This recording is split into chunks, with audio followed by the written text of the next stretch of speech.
28 pages. There are probably folks here who don't know what the 28 pages is. So let's go over it.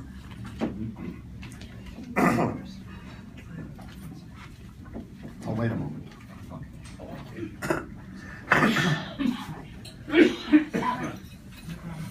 The 28 pages comes out of a report by the Joint Intelligence Committees of Congress regarding the investigation by these joint committees of 9/11. Oh my gosh. When I want a prop, I'll say so. I'm sorry, I'm not trying to be a smart aleck. I mean, here it is. It's 860 pages, except, well, this is only part of it, because it's longer than this. This is volume 1, I'm noticing. And there are, huge tracts in there that are unclassified. But there are 28 pages in this. I'll say it again now. Results of investigation into 9/11 by the Joint Intelligence Committee. House Intelligence Committee, Senate Intelligence Committee. First time the intelligence committees had ever been brought together in an investigation. 28 pages in this report. They aren't what you call redacted. They are what, for example, one of the congressmen called excised. That means all 28 pages, the entire chapter is gone, except for an introduction, which we'll make reference to at some point. Now, this is what I'm starting to realize. What everybody assumes is that this 28 pages is going to, because of leaks and because of so forth, because of leaks, we know, these 28 pages is going to demonstrate that the Saudi government, and I underline the word government because Bob Graham, who is really the main force behind this, who was then the chairperson of the Senate Intelligence Committee, underlines, we are talking about Saudi government. That the Saudi government contributed to the finance of 9/11. Graham refers to Saudi Arabia as a co-conspirator.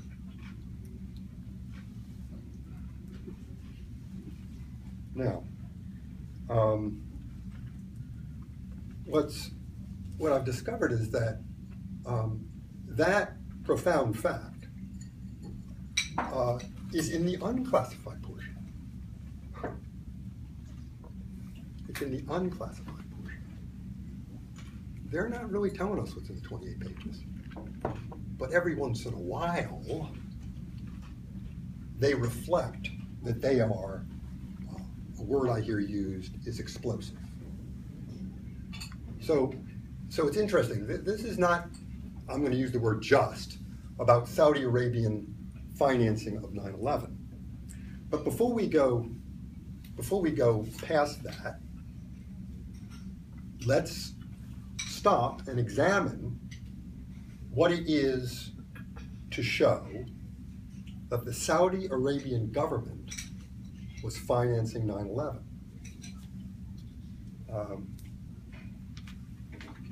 What is that? What are the implications of that? What does that mean? Well, when you put it together with, one might say, the most important aspect of this, you get a quick view of really what 9/11 is. Because the Saudi Arabians government directly involved in this, that fact has been covered up very deliberately. And when I use the word covered up, this is Bob Graham language. This is Senator Bob Graham's language. This is a cover-up. It's covered up by the Bush administration right from the outset. At the time, a hue and cry. I mean, Bob Graham didn't just complain. The ranking member of the Senate Intelligence Committee, Richard Shelby from Alabama, said the same thing. This has nothing to do with national security. This needs to be known by the American citizens.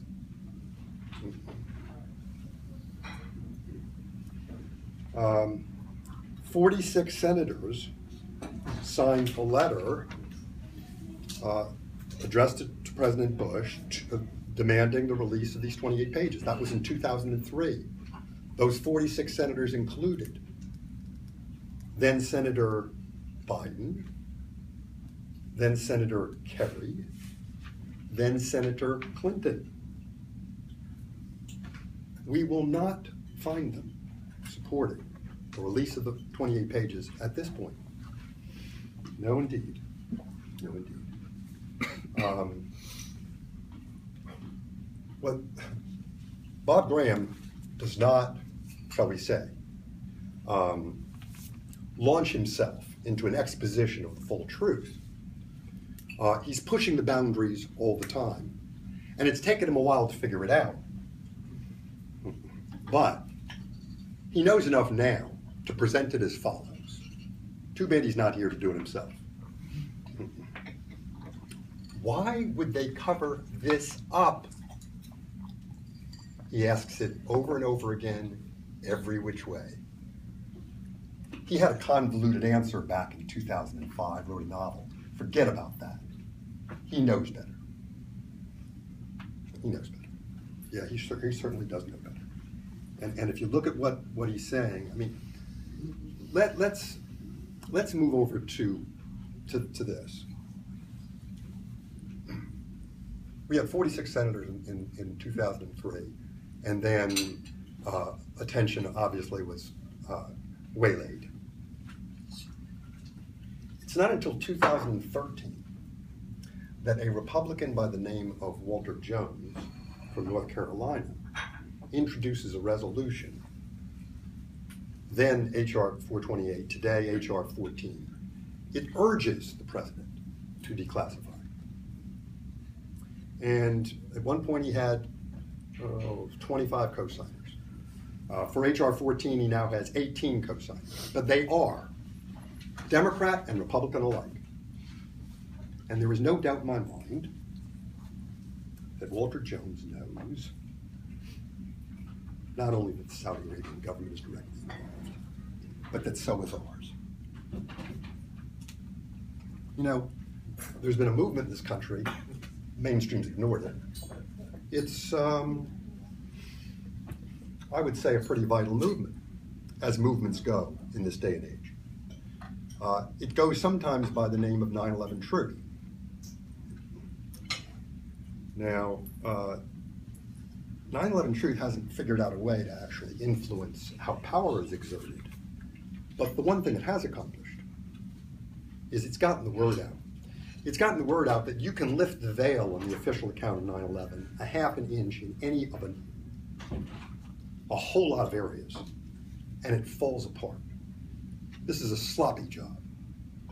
And we finally have congresspeople who have enough integrity to be willing to say enough. To be willing to say enough. This is,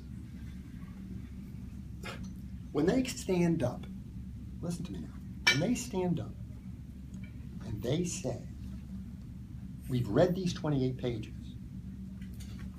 and this would be valuable to our national security, Republican congressman from Kentucky says it contains the best information we have for avoiding a 9/11, the next 9/11. That's Tom Massey, Republican from Kentucky. When they say that, and then in the next breath say, this has been covered up by not only the Bush administration, but now, of course, by the Obama administration, the executive department doesn't seem to whatsoever uncover this.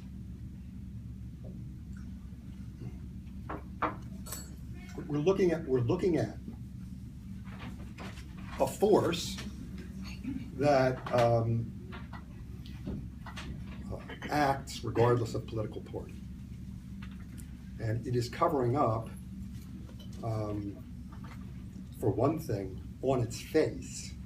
And by the way, the mainstream media is not avoiding this one because it's too in your face. All of the evidence that's been covered up of Saudi Arabian financing of 9/11. But let me get back to this. When you say that this is actually critical to national security, and then you say it's been covered up, what you're really describing is treason. That's really what you're describing. Am I right or wrong? You're right. Right. Yeah. And I mean, and they're doing that, and they know what it is. Okay. I mean,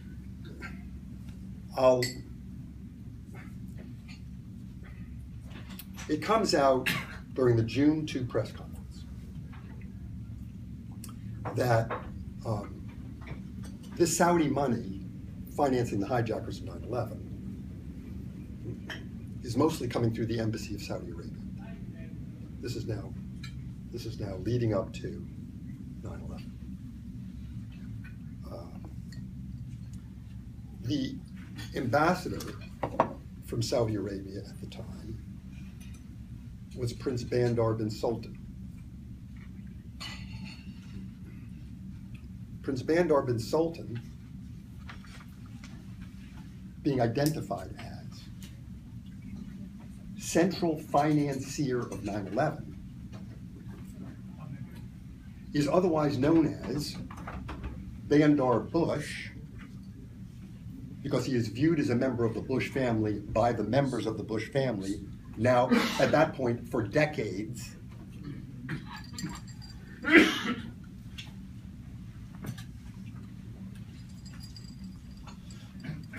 Look.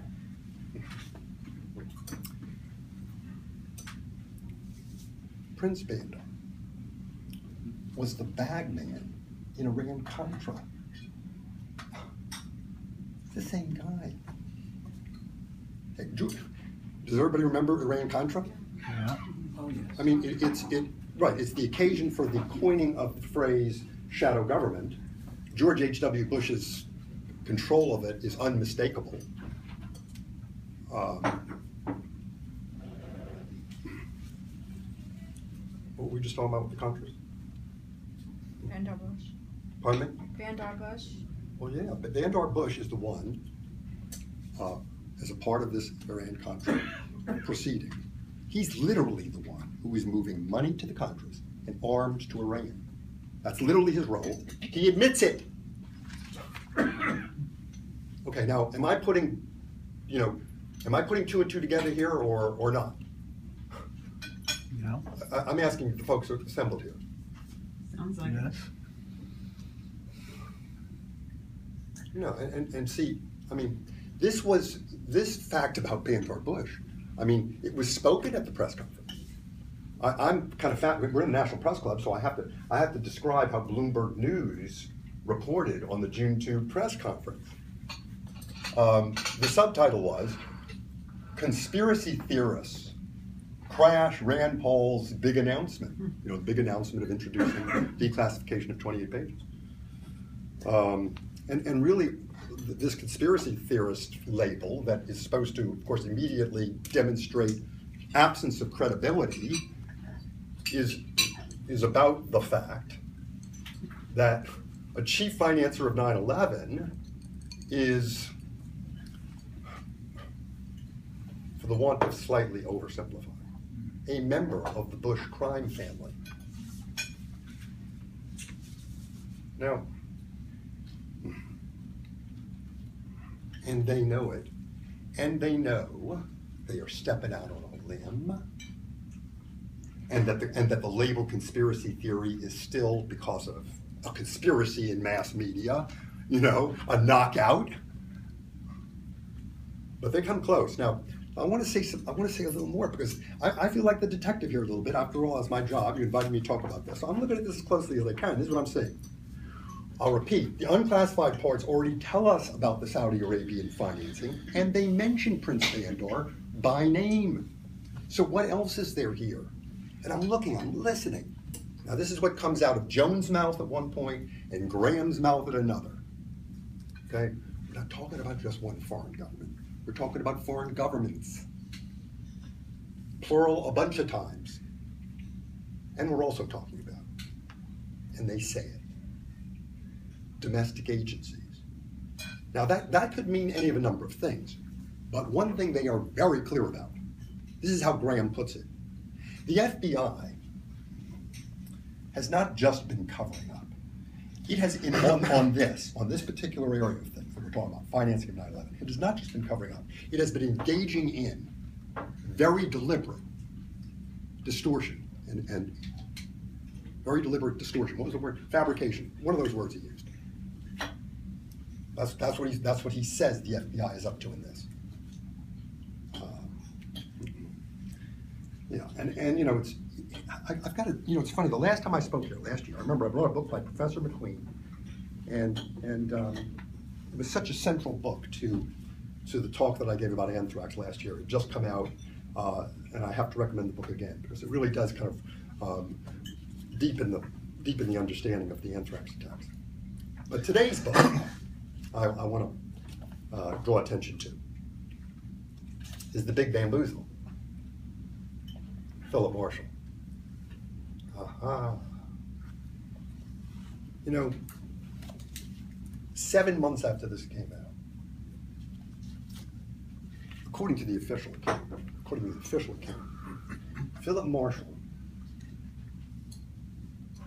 shot both of his children and himself and the family dog.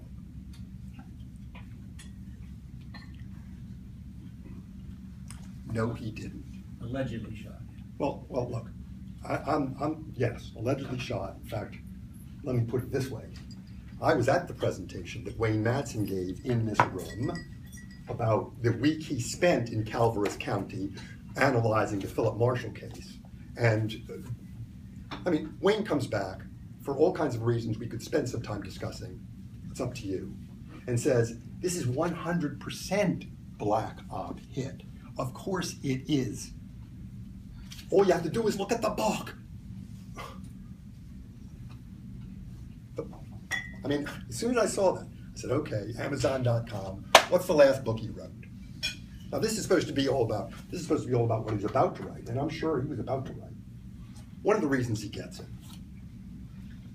besides what's in here, is that Philip Marshall, aviator by trade, was an insider.